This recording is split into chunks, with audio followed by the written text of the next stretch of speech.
Hey warriors, the sun rises. Another day begins. And before you check your phone, before you let the world tell you who to be, you have a choice, a single moment where your mind is still yours, where possibility lives in silence, where the person you want to become waits for you to speak. Words are not just sounds that disappear into air.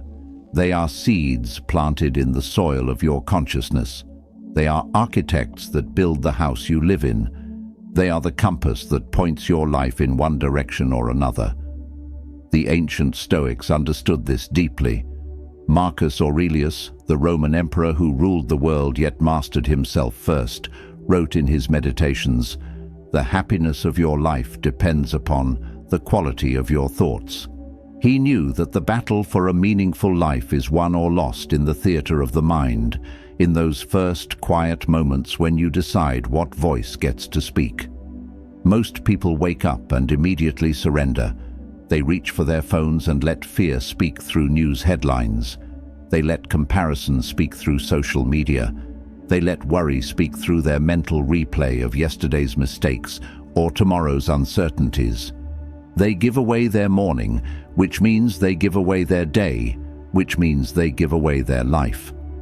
But you are here because something in you refuses to accept that anymore. What if the words you speak to yourself in the morning are not just words? What if they are the foundation upon which your entire day is built? What if rewiring your mind is not about complicated techniques or years of therapy, but about 5 simple words spoken with intention, with belief, with the understanding that you are talking to the most important person you will ever know, yourself? Science backs this up. Neuroplasticity, the brain's ability to reorganize itself, shows us that our thoughts create neural pathways. Repeat a thought enough times, and it becomes a highway in your brain. Your mind literally reshapes itself based on what you feed it. The words you speak in the morning are the first meal your consciousness consumes. Make it nourishing. Make it powerful. Make it count. Today I am giving you 5 words, not phrases, not paragraphs, just 5 words that carry the weight of Stoic wisdom and the power to transform how you see yourself, your challenges, and your potential. These are not magic spells. They will not work if you say them once and forget them.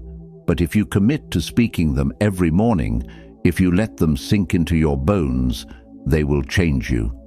They will rewire the mental patterns that have kept you stuck. They will build a version of you that is stronger, calmer, more purposeful.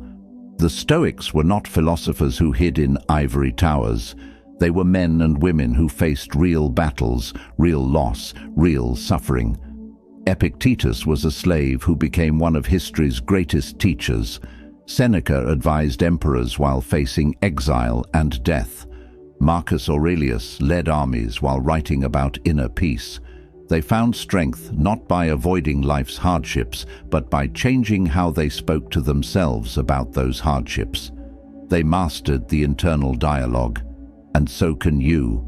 Your mind is listening. Right now, it is waiting for instructions. It is ready to be rewired, reprogrammed, redirected. The question is, what will you tell it? Will you repeat the same tired stories of limitation, the same fears disguised as realism, the same excuses dressed up as wisdom? Or will you speak to yourself like someone who deserves greatness, like someone who is capable of growth, like someone who understands that the morning is sacred territory? Before we go deeper, if this message is resonating with you, if you feel that pull toward change, hit that like button. Drop a comment below and share this video with someone who needs to hear it. Subscribe to this channel because we are building something here, a community of people who refuse to settle for a mediocre inner life. And do not skip any part of this video. Every word matters. Stay with me until the end. Let's begin the rewiring. Drop this in the comments if it resonates. My words create my reality. Number 1. I choose my response. Life will hit you. That is not a possibility, it is a guarantee. The question is never whether hardship will come. The question is, who gets to decide what it means? Every morning when you say, I choose my response, you are claiming sovereignty over the one thing no one can take from you. Not your circumstances, not your emotions in the immediate sense, but your response. The space between what happens to you and what you do about it. Viktor Frankl, who survived the Nazi concentration camps, discovered this truth in humanity's darkest hour. He wrote, "Between stimulus and response there is a space. In that space is our power to choose our response.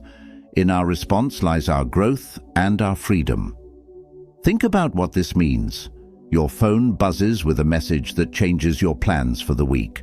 Your body aches from an old injury flaring up again. You see someone you care about making choices that hurt them.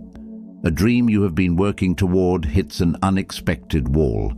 In each of these moments, there is a split second where you stand at a crossroads. One path leads to automatic reaction, the path most people take. They collapse into helplessness. They let frustration consume their entire day. They build stories about why life is unfair. But when you wake up and say, I choose my response, you are training yourself to take the other path. The path of conscious decision. You are reminding yourself that you are not a leaf blown by every wind. You are not a puppet dancing on strings controlled by external events. You are a human being with agency, with choice, with power. This is pure Stoicism. Epictetus taught that we do not control what happens to us, but we absolutely control how we respond. He said there are things within our power and things outside our power. What is within your power? Your judgments, your intentions, your responses. What is outside your power? Almost everything else. The weather, other people's decisions, the past, the future. When you waste energy trying to control what you cannot control, you become weak. When you focus all your energy on what you can control, your response, you become unstoppable. Let me be practical. You wake up tomorrow morning. Before you check your phone, before you start running through your mental list of problems, you speak to yourself. I choose my response. You say it slowly. You say it with conviction. You are programming your mind for the day ahead. You are establishing your identity as someone who is not reactive but responsive. Someone who is not controlled but in control. Then life tests you. You receive news that a financial situation is more complicated than you thought. Your initial impulse is panic, maybe even despair. But because you started your day with those 4 words, there is a pause. A brief moment where you remember, I choose my response. You can still feel concerned. That is human. But you do not spiral. You do not catastrophize. You assess the situation calmly. You make a plan. You respond instead of react. Someone you trusted deeply lets you down in a way you never expected. The old you would have carried that betrayal like a stone in your chest for months. But you have rewired your mind. I choose my response. You decide to feel the hurt without letting it define your worth. You decide whether to have a conversation or to create distance. Either way, you are choosing. You are not being chosen for. You are the author, not the character being written. This is not about suppressing emotions. This is not about pretending everything is fine when it is not. This is about recognizing that between what happens and what you do next, there is power. Your power. The power to pause, the power to breathe, the power to ask yourself, who do I want to be in this moment? What response serves my growth, my peace, my values? The rewiring happens through repetition. Your brain has spent years, maybe decades, building automatic pathways that lead straight from trigger to reaction. You cannot erase those pathways overnight. but you can build new ones, stronger ones. Every time you say, "I choose my response" in the morning, you are laying down new neural tracks. Every time you actually pause and choose during the day, you are reinforcing those tracks. Over time, choosing becomes your default. Response becomes your nature. Marcus Aurelius ruled an empire but faced conspiracies, betrayals, plagues, and wars. He could have responded with tyranny, with cruelty, with despair. Instead, he chose wisdom. He chose patience. He chose to see obstacles as opportunities to practice virtue. He wrote, "You have power over your mind, not outside events. Realize this, and you will find strength." Say it every morning, "I choose my response." Feel the weight of those words. Feel the freedom in them. You are not helpless. You are not a victim. You are someone who chooses. If this speaks to you, comment, "I am the author of my reactions." Number 2. Growth lives here. Pain is not your enemy. Discomfort is not a sign that something has gone wrong. The moment you feel stretched beyond what feels safe, beyond what feels familiar, that is not the universe punishing you.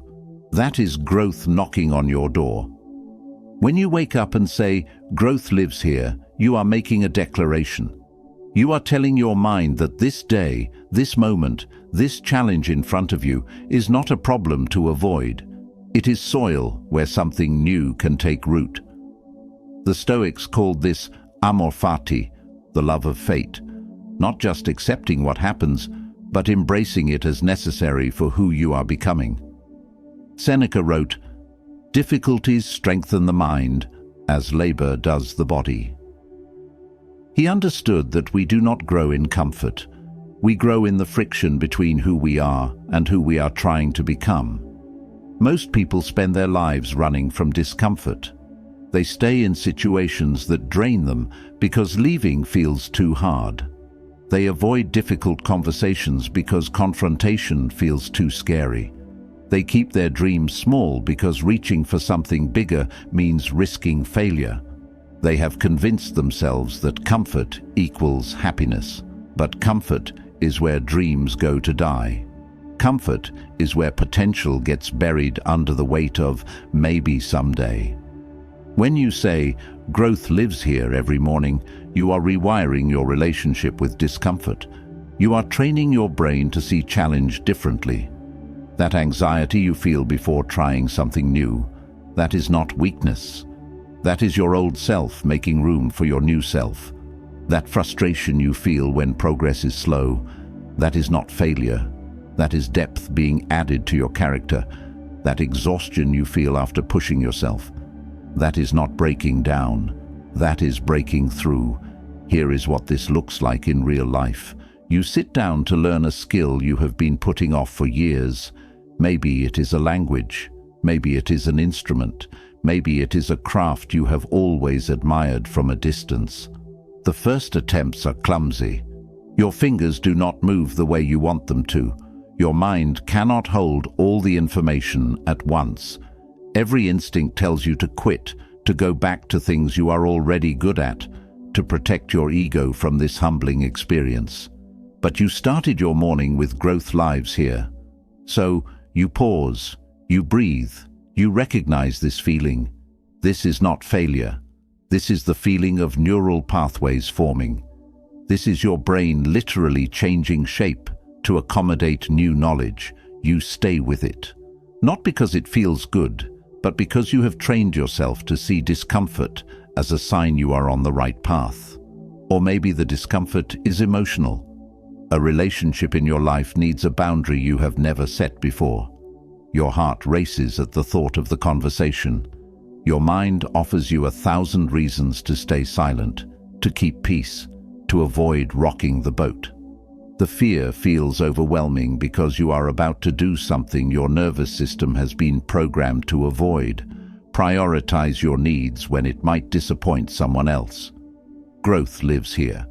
Right here in this fear. Right here in this moment where you are choosing yourself, even though it is terrifying. The old neural pathways are screaming at you to retreat, but you are building new ones, stronger ones, ones that understand that loving yourself sometimes means making others uncomfortable, that respecting yourself sometimes means other people will not understand, that growing sometimes means outgrowing. Epictetus was born into slavery. He could have spent his life in bitterness, cursing his fate, wishing for different circumstances. Instead, he found freedom in the one place no chains could reach, his mind. He grew in those conditions, not despite them, but through them. He later taught, "It is not what happens to you, but how you react to it that matters." His entire philosophy was born from finding growth in the harshest soil. This is not about toxic positivity. This is not about pretending hardship is a gift. Some things that happen to us are genuinely terrible. Grief is real, loss is real, injustice is real. But even in those dark valleys, even when growth feels like the last thing on your mind, the truth remains. You can either let suffering diminish you, or you can let it deepen you. You can emerge bitter, or you can emerge better. Not because suffering is good, but because you have the power to decide what you do with it. Say it every morning. Growth lives here. Say it when things feel easy and when things feel impossible. Say it when you are excited and when you are exhausted. You are teaching your mind to see every moment as an opportunity. You are building a version of yourself that does not shrink from challenge. You are becoming someone who understands that the best things in life live on the other side of what scares you most. Comment below if you're ready. I welcome the discomfort of becoming. Number 3. Today matters most. Yesterday is a ghost. Tomorrow is a promise no one can guarantee. But today? Today is breathing. Today is here. Today is the only canvas where you can actually paint. When you wake up and say, "Today matters most," you are pulling your consciousness out of two prisons that trap most people: regret about the past and anxiety about the future. You are anchoring yourself in the only moment that truly exists. The Stoics were obsessed with this truth. Marcus Aurelius wrote, "Confine yourself to the present."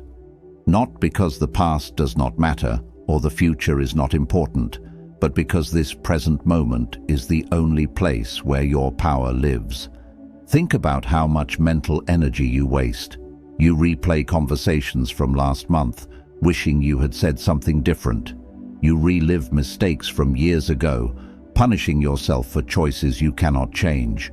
Or you project yourself into next week, next year, creating elaborate disaster scenarios in your mind. You rehearse arguments that may never happen. You worry about outcomes you cannot predict. Meanwhile, today slips through your fingers like water.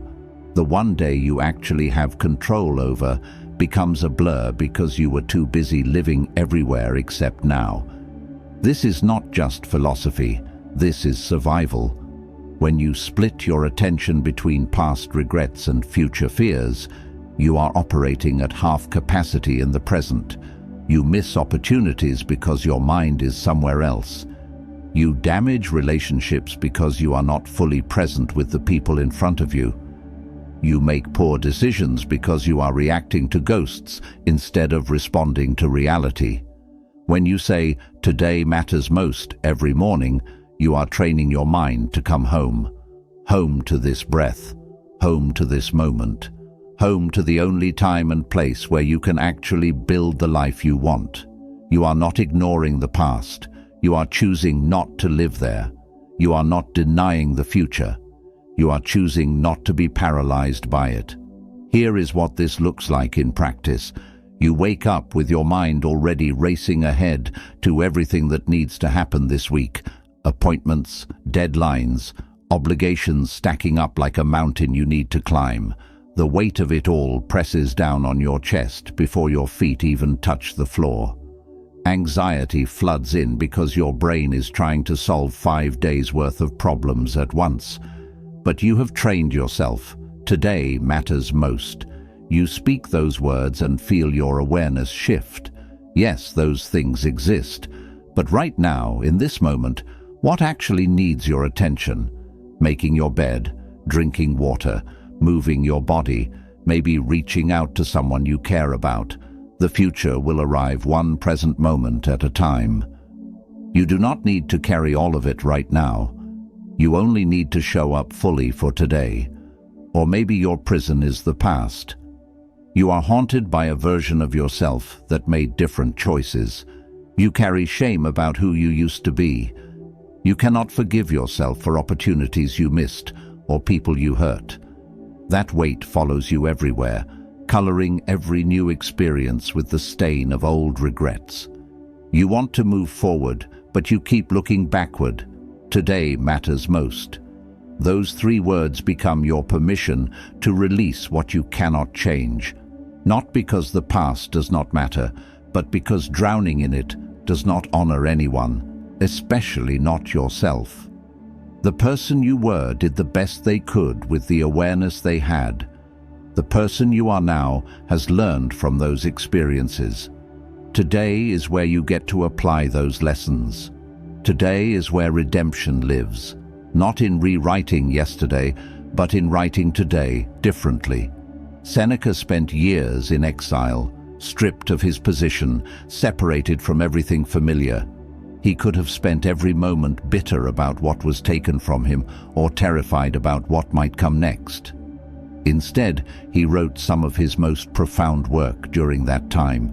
He understood that each day was a complete life in miniature. He wrote, "Begin at once to live and count each separate day as a separate life." Each morning was a rebirth. Each night was a completion. He squeezed meaning from the present moment because it was all he truly had. This rewiring changes everything. When you stop mortgaging your present happiness for future achievements, you actually become more effective. When you stop bleeding energy into unchangeable past, you have more strength for today's challenges. You become someone who is here, fully here, present in conversations, alive in experiences, engaged with what is rather than haunted by what was or paralyzed by what might be. Say it every morning. Today matters most. Let those words pull you into now. Let them remind you that this day, this unrepeatable collection of hours, is your real life. Not someday, not back then. Today, right here, right now. This is where you build everything that matters. Let me see this in the comments. I am fully alive in this moment. Number 4. I am enough. You have been carrying a lie for so long that it feels like truth. The lie that says you need to be more before you deserve peace, that you need to achieve more before you can rest, that you need to fix yourself before you are worthy of love. That lie has stolen years from you. It ends now. When you wake up and say, I am enough, you are not claiming perfection. You are claiming wholeness. You are declaring that your value is not contingent on your productivity. Your worth is not measured by how many people approve of you. Your humanity is not something you need to earn. The Stoics understood this at the deepest level. Epictetus taught that our true nature, our capacity for reason and virtue, is already complete within us. He said, "He is a wise man who does not grieve for the things which he has not, but rejoices for those which he has." You already possess what matters most. You just forgot to look. The world has trained you to feel insufficient. Every advertisement whispers that you are incomplete without their product. Every social media scroll suggests that other people have figured out something you are missing. Every comparison tells you that you are falling behind. The treadmill never stops. Achieve this goal, then the next one, then the next one. Make this amount of money, then double it. Reach this level of success, then climb higher. The finish line keeps moving because the game is rigged. You were never meant to arrive. You were meant to keep chasing. But what if you stepped off the treadmill? What if you stood still for a moment and asked yourself, who decided that I was not enough? Where did this measuring stick come from? When did I agree to let external achievements determine my internal worth? The answer will probably shake you. You never consciously agreed to it. It was programmed into you so gradually, so consistently, that you accepted it as reality. When you say, "I am enough," every morning, you are deprogramming. You are reminding yourself of a truth that existed before the world taught you to doubt it. You came into this world enough. No baby questions their worthiness. No child thinks they need to accomplish something before they deserve to take up space. That knowing, that fundamental sense of belonging, it is still inside you.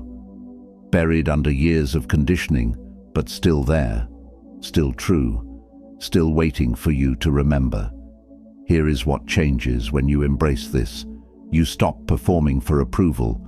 You stop twisting yourself into shapes that please others while betraying yourself. You make decisions based on what aligns with your values, instead of what will impress people who do not really know you. You say no without guilt. You say yes without needing permission. You exist without apology.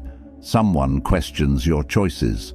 In the past, their doubt would have sent you into a spiral of self-questioning. You would have spent hours, maybe days, defending yourself internally, trying to prove to a phantom jury that you made the right call, seeking validation from people who are fighting their own battles with enoughness. But you have rewired your mind. I am enough. Their opinion is just that, an opinion. It does not define your reality. It does not determine your worth. You can consider their perspective without being destroyed by their disagreement. Or maybe the voice of not enough comes from inside. You look in the mirror and see every flaw magnified. You review your life and see only what is missing, never what is present. You compare your chapter 3 to someone else's chapter 20 and feel like a failure. The inner critic is relentless, picking apart everything you do, everything you are. It sounds like protection, but it is actually poison. I am enough. When you say those words, you are not silencing the inner critic permanently. You are choosing not to let it have the final word. You are acknowledging the voice without obeying it.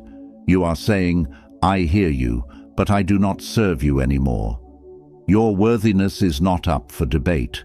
Your enoughness is not determined by your thoughts about yourself on your worst days. Marcus Aurelius, the most powerful man in the known world, still struggled with this. He wrote reminders to himself about his own insignificance in the grand scope of the universe, not to diminish himself, but to free himself from the pressure of needing to be more than human.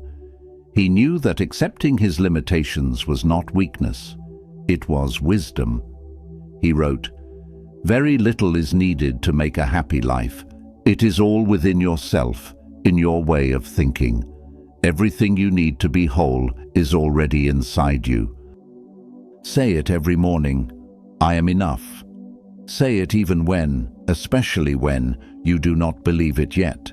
You are not trying to convince yourself of a fantasy. You are reminding yourself of a fact that the world made you forget. You are complete. You are whole. You are enough. Share this affirmation below. My worth is not negotiable. Number 5. I release control. Your hands are tired from gripping so tightly. Your mind is exhausted from trying to orchestrate outcomes you were never meant to control. You have been fighting a battle you cannot win, trying to force life to follow a script only you can see. And the cost? Peace. Presence. The ability to breathe without anxiety tightening around your chest. When you wake up and say, I release control, you are not surrendering to chaos. You are surrendering to reality. You are acknowledging a truth that the Stoics built their entire philosophy around. There is what you control, and there is everything else. And everything else is almost everything. Epictetus drew a clear line. He taught, "Make the best use of what is in your power, and take the rest as it happens." This is not passivity. This is power, real power. The power that comes from knowing where your influence ends and acceptance must begin. Think about what you have been trying to control, other people's opinions of you, how quickly your dreams manifest, whether people you love make the choices you think they should make, the timeline of your healing, the behavior of strangers, the outcome of situations where you have done everything you can. You cannot control any of it, but you have spent so much energy trying, energy that could have gone toward what you actually can influence, your effort, your attitude, your growth, your responses. The illusion of control is seductive. It makes you feel safe. If you can just plan perfectly, anticipate every variable, manage every detail, then nothing bad will happen. But life does not work that way. The tighter you grip, the more life slips through your fingers. The more you try to micromanage outcomes, the more suffering you create for yourself. Because control is a myth, and chasing myths is exhausting. When you say, "I release control" every morning, you are practicing one of the most difficult and most liberating skills a human can learn. You are training yourself to distinguish between influence and control. You can influence many things. You can show up with intention. You can do your best. You can communicate clearly. You can set boundaries. You can make plans. But after that, after you have done what is yours to do, you have to let go. You have to trust. Not trust that everything will work out the way you want. Trust that you will be okay, regardless of how it works out. Here is what this looks like when it is real. You care deeply about someone who is making choices that hurt them. You have said what you needed to say. You have offered support. You have shown up in every way you know how. But they are still on a path you cannot walk for them. Every instinct in you wants to save them, to control their decisions, to force them into the life you can see they deserve. But you cannot. And the grief of that powerlessness sits heavy in your chest. I release control. You say those words and something shifts, not in their life, but in yours. You can still love them. You can still be available, but you stop carrying responsibility for choices that are not yours to make. You stop letting their journey steal your peace. You recognize that everyone, including people you love, has their own path, their own lessons, their own timing. Your job is not to control their story. Your job is to live yours with integrity. Or maybe what you are trying to control is time itself. You have a vision for where you should be by now, a checklist of milestones you were supposed to have reached. But life had different plans, detours you did not choose, delays that made no sense, doors that closed when you were certain they would open. And now you are angry at time, at the universe, at yourself, for not being where you thought you would be. I release control. The timeline is not yours to dictate. You can work hard, you can stay committed, but you cannot force readiness before its season. You cannot rush what is still forming. Seneca wrote during his own period of forced waiting, "Luck is what happens when preparation meets opportunity." Your job is the preparation, the opportunity's timing. That is not in your hands. And accepting that does not mean giving up. It means showing up fully for today while releasing your grip on tomorrow. Marcus Aurelius led armies but could not control the outcome of every battle. He governed an empire but could not prevent plague, betrayal, or death. He learned to focus on what was his character, his decisions, his responses. He wrote, "You always own the option of having no opinion. There is never any need to get worked up or to trouble your soul about things you cannot control." He found freedom not by controlling everything, but by releasing what was never his to control. Say it every morning, I release control. Feel your shoulders drop. Feel your jaw unclench. You are not giving up. You are giving over. You are trusting life enough to stop fighting it. You are becoming someone who influences what they can and accepts what they cannot. And in that acceptance, you will find a peace you have been searching for in all the wrong places. Type this if you feel it. I trust the process beyond my control. 5 words, 5 mornings, 5 keys to unlock a mind that has been holding itself prisoner. I choose my response. Growth lives here. Today matters most. I am enough. I release control. These are not just words. They are the foundation of a new internal architecture. They are the language of someone who has decided that their inner world matters more than their outer circumstances. They are the voice of a person who understands that rewiring the mind is not a luxury, it is survival. The Stoics did not develop these principles in times of ease. They forged them in exile, in slavery, in war, in grief, in the messy reality of being human, when being human is hard. They left us a roadmap, not because they had all the answers, but because they asked the same questions you are asking now.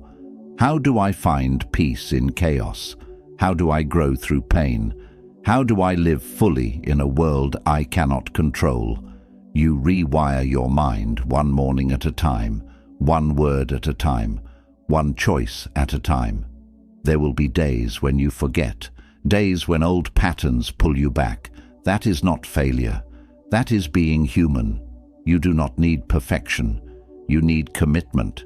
You need to wake up and speak to yourself like someone who deserves a beautiful internal life. Because you do. These 5 words are waiting for you every morning. They will not force themselves on you. They will not work unless you do. But if you show up, if you speak them with intention, if you let them guide how you move through your day, they will change you, not overnight, but undeniably. Your mind is listening. What will you tell it tomorrow? If this resonated with you, hit that like button. Drop your favorite affirmation in the comments. Share this with someone who needs to hear it. And subscribe because we are just getting started. Your transformation matters. Your growth matters. You matter. Leave your commitment below. I am the architect of my mind.